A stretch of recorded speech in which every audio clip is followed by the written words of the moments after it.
Hello बच्चों, let's read this question. The question says A wagon of mass 2000 kg is separated from a train traveling at 9 km per hour and comes to rest in 2 minutes. What is the resistance between the wheels of the wagon and the track? Option first 42 Newton, option second 41.7 Newton, option third 45 Newton and option fourth 47 Newton. हमें बोला गया है कि एक vegan है जिसका मास है 2000 kg. ठीक है, ये ट्रेन से जो कि 9 किलोमीटर पर आवर की स्पीड से चल रही है उससे अलग कर दिया जाता है. अलग करने के बाद में 2 मिनट में रेस्ट में आ जाता है. तो आप रेजिस्टेंस फोर्स है वो बताइए. तो बात करते हैं की कंसेप्ट की यदि बात करें इस पर्सन के लिए तो क्या की कंसेप्ट हमारे पास होगा. की कंसेप्ट के रूप में हम यहाँ पे यूज करने वाले हैं F = ma कंसेप्ट.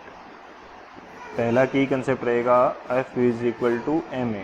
ठीक है, क्योंकि उससे हम क्या निकाल पाएंगे, उससे हम निकाल पाएंगे कि हमें कितना जो रेजिस्टेंस फोर्स है वो मिलने वाला है. ठीक है, पहला तो यही रहेगा हमारे पास. दूसरा की कंसेप्ट हमारे पास क्या रहने वाला है कि जो एक्सीलरेशन है जिसको हम एक्चुअल के अंदर रिटार्डेशन बोलेंगे तभी तो वो हमारे पास रुकेगी ट्रेन, जो वेगन है वो रुकेगा. तो वो हम कैसे निकालेंगे, वो निकालेंगे फर्स्ट इक्वेशन ऑफ मोशन से.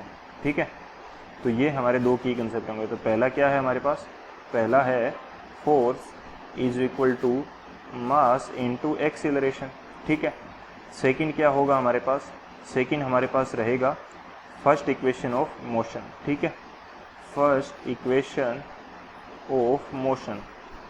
इक्वेशन ऑफ मोशन, ये हमारे पास दो की कंसेप्ट होंगे. तो फर्स्ट इक्वेशन ऑफ मोशन क्या रहती है, v = u + at. ठीक है, इनको अप्लाई करते हैं और आंसर निकाल लेते हैं. बात करें यदि सॉल्यूशन की, तो सॉल्यूशन इसके लिए क्या होगा, हम क्या करेंगे, सबसे पहले जो फर्स्ट इक्वेशन ऑफ मोशन है वो अप्लाई करेंगे और वहाँ से a की वैल्यू निकाल लेंगे. ठीक है, तो आप अप्लाई कर दीजिए v = u + at. Finally vegan रुक जाता है तो v की वैल्यू 0 हो जाएगी.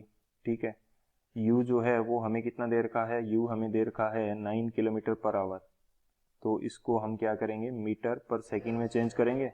तो वो कैसे होता है, 9 × 5/18 कर देंगे. 9 × 5/18 तो ये कितना आ जाएगा, 5/2 मीटर पर सेकंड आ जाएगा. ठीक है, तो इसको आप कर लीजिए 5/2 मीटर पर सेकंड प्लस a. t कितना दे रखा है, t हमें दे रखा है 2 मिनट. t बराबर 2 मिनट दे रखा है. 1 मिनट में 60 सेकंड होते हैं तो t बराबर कितना आ जाएगा, 120 सेकंड आ जाएगा. तो t की जगह रख लीजिए 120 सेकंड. तो यहाँ से जब आप a निकाल के लाओगे तो ये आपके पास कितना आ जाएगा, माइनस का 5/2 और साथ में 120 का मल्टीप्लिकेशन हो जाएगा इसमें. तो ये a आ गया. अब आप फोर्स निकाल सकते हो यहाँ से. फोर्स का फॉर्मूला क्या होता है, मास इनटू एक्सीलरेशन. मास आपके पास है 2000 kg, एक्सीलरेशन है आपका माइनस में 5/240. ठीक है, तो ये 0 से 0 कैंसिल आउट. ये आपके पास कितना आ गया, ये आपके पास आ जाएगा माइनस का 1000/24. तो इसको आप सॉल्व करोगे तो ये आ जाएगा माइनस का 41.7 न्यूटन. अब माइनस क्या बता रहा है कि ये अपोजिट डायरेक्शन में लग रहा है, यानी कि रेजिस्टेंस फोर्स है. ठीक है, तो कौन सा ऑप्शन करेक्ट हो जाएगा, हम यहाँ पे ओनली मैग्नीट्यूड की बात करेंगे तो जो बी ऑप्शन है वो हमारा करेक्ट हो जाएगा कि 41.7 newton. So option B will be the final answer.